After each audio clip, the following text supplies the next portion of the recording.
আজ আমি একটা সুন্দর রেসিপি তোমাদের সাথে শেয়ার করব। সেটা হচ্ছে চাইনিজ স্টাইলে এগ ফ্রাইড রাইস। তো কিভাবে আমি পুরো রান্নাটা করলাম সেটারই পুরো ভিডিওটা তোমাদের সামনে নিয়ে চলে এসেছি।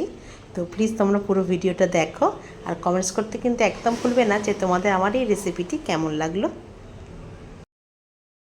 তেলটা এখানে গরম হয়ে গেছে, এখানে আমি আগে ডিমটা ভেজে নিচ্ছি।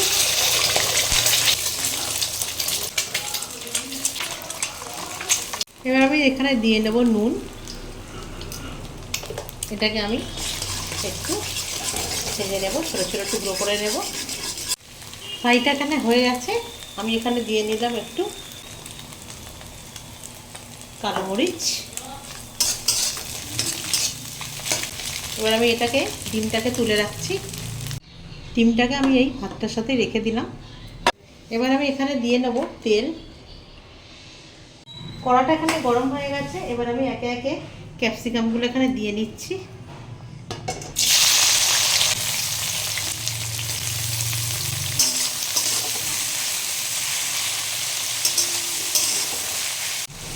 এবার আমি এখানে দিয়ে নেব পেঁয়াজ,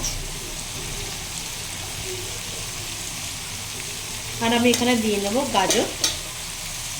আমি সমস্ত সবজি কিন্তু এখানে স্টার ফ্রাই করে নেব।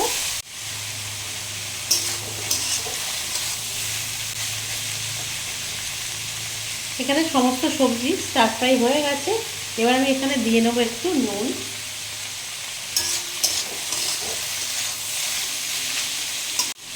এবার আমি এখানে দিয়ে নেব ভাতটা আর ডিমটা।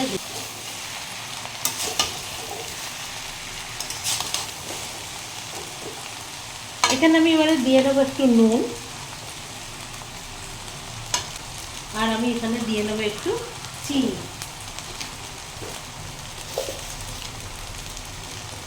আর একটু লাগবে। এবার আমি সমস্ত কিছুকে ভালোভাবে একটুখানি ফ্রাই করে নেব।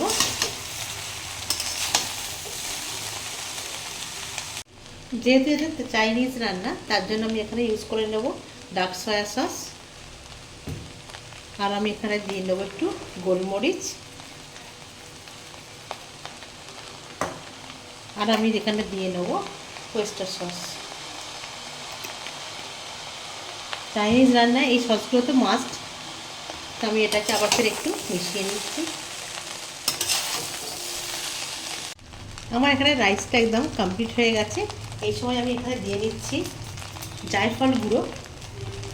এই যে জায়ফল, এটাকে আমি গুঁড়িয়ে নিলাম। আর আমি এখানে লাস্টে দিয়ে নেব স্প্রিং অনিয়ন। চাইনিজ রান্নায় এগুলো কিন্তু মাস্ট, এগুলো রাখবেই। আমি কিন্তু এখানে চাইনিজ ফ্রাইড রাইস করছি।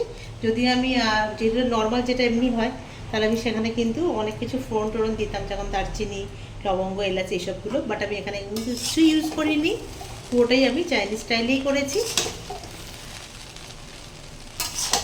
ব্যাস, এখানে আমার ফ্রাইড রাইস কিন্তু পুরোপুরি রেডি। আমি এখানে আঁচটাকে বন্ধ করে নিলাম।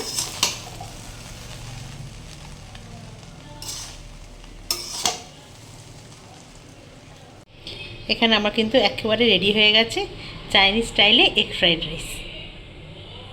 ভীষণ সুন্দর হয় খেতে। তোমরা কিন্তু পুরো রেসিপিটাই তো আমার সাথে দেখলে, অবশ্যই বাড়িতে করে খাবে। আর আমায় কিন্তু কমেন্টস করতে ভুলবে না যে তোমাদের কেমন লেগেছে। তাহলে আজকে আমি ভিডিওটা এখানেই আমি এন্ড করে দিচ্ছি। সবাইকে জানাচ্ছি টাটা। সবাই ভালো থাকো, সুস্থ থাকো।